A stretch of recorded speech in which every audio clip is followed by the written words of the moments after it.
যে ব্যক্তি জাহান্নামের জন্য হারাম, জাহান্নামী যার জন্য হারাম, বলেন আল্লাহর নবী সেটা কি? অনেক বড় কথা। জাহান্নাম যার জন্য হারাম, বলেন তো সেটা কি? তখন আল্লাহ রাসূল বলছেন, আলা কুল্লে হাইয়িন লাইয়িন কারিবিন সাহালিন, নরম চাল চলন যার, নরম স্বভাব যার, কোমল আচরণ যার, মিশুক যে, সহজ সরল যে, তার উপরে জাহান্নাম হারাম। সেই ব্যক্তিও জাহান্নামের উপরে হারাম। এক, মেজাজ নরম যার, দুই, স্বভাব কোমল যার, তিন, মানুষের সাথে মিশে চলে যে, চার, সহজ সরল যে।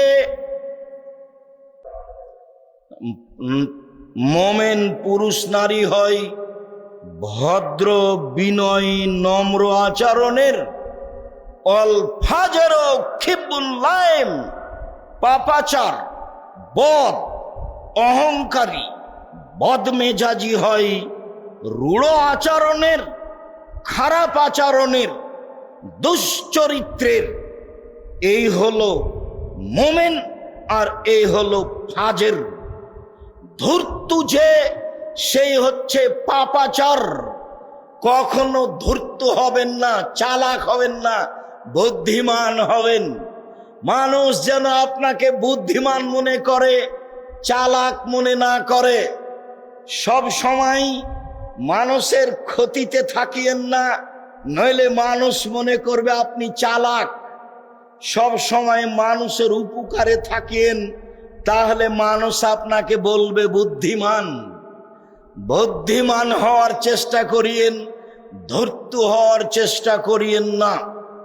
আবু মুসা আশআরী রাদিয়াল্লাহু তাআলা আনহু বলেন, রাসূল সাল্লাল্লাহু আলাইহি সাল্লাম বলেছেন, পৃথিবীর মানুষ শুনে রেখো, আল মুমিন লিল মুমিন কাল বুনিয়ান। একজন মুমিন আর একজন মুমিনের জন্য প্রাসাদের মতো। একজন মুমিন আর একজন মুমিনের জন্য প্রাসাদের মতো। সুম্মা সাব্বাকা বাইনা আসাবেহি। পৃথিবীর মানুষ দেখো দেখো দেখো, এইভাবে প্রাচীরের মতো ডান হাতের আঙ্গুলগুলি বাম হাতের আঙ্গুলের মধ্যে ঢোকালেন। একজন মুমিন আর একজন মুমিনের সাথে এইরকম প্রাচীরের মতো। আর একটা বুখারী মুসলিমের হাদিস শোনাই, তারপরে একটু বলি। নোমান ইবনে বাশির রাদিয়াল্লাহু তাআলা আনহু বলেন, রাসূল সাল্লাল্লাহু আলাইহি ওয়াসাল্লাম বলেছেন, আল মুমিনুনা কারাজুলিন ওয়াহিদ। সারা পৃথিবীর মুমিন পুরুষ নারী একজন মানুষ। সারা পৃথিবীর মুমিন পুরুষ নারী একজন মানুষ। সারা পৃথিবীর মুমিন পুরুষ নারী একজন মানুষ। ইনিস্তাকা আইনহু ইস্তাকা কুল্লহু। চোখে ব্যথা হলে সব শরীরে ব্যথা বুঝে।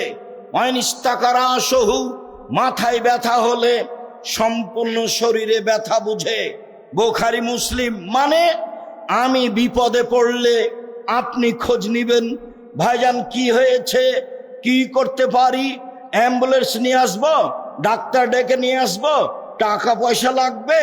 একেবারে পাশে দাঁড়িয়ে, খুব কাছে হয়ে, আপনি কষ্ট ভোগ করে তার পাশে দাঁড়িয়ে তার সুবিধার জন্য প্রাণপণে চেষ্টা করছেন।